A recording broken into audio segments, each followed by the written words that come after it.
Hi friends, இன்றைக்கி நம்ம பச்சை வெங்காய சட்னி எப்படின்னு பார்க்கலாம். இதுக்கு வெங்காயம், பெரிய வெங்காயம் நமக்கு எவ்வளோ தேவையோ, நான் வந்து ஒரு 5 பெரிய வெங்காயம், மீடியம் சைஸில் 5 பெரிய வெங்காயம் எடுத்து கட் பண்ணியிருக்கிறேன்.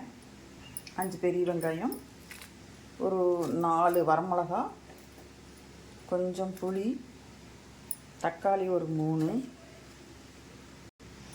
2 பல் பூண்டு, இதெல்லாம் போட்டு பச்சையாக அரைச்சிக்கலாம்.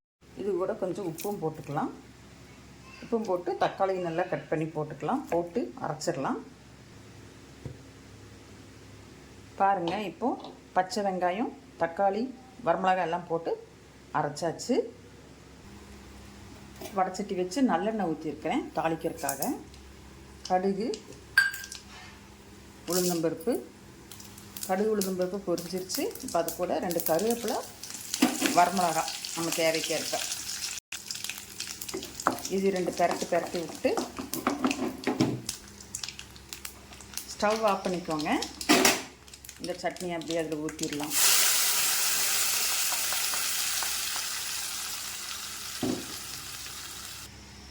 இப்போ இந்த சட்னி அதில் ஊற்றி நல்லா பெரட்டி விட்டாச்சு.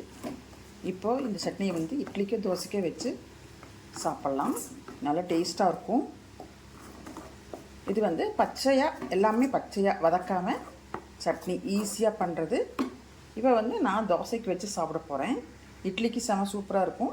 தோசைக்கு வச்சு நான் சாப்பிட போகிறேன். இந்த வீடியோ பிடிச்சிருந்ததுன்னு எனக்கு ஒரு லைக் பண்ணுங்கள், ஷேர் பண்ணுங்கள். அப்படி செஞ்சு பார்த்துட்டு கமெண்ட் பண்ணுங்கள் எப்படி இருக்குன்னு சொல்லிட்டு கவிஸ்கம் சேனலை சப்ஸ்கிரைப் பண்ணிவிட்டு பாருங்கள்.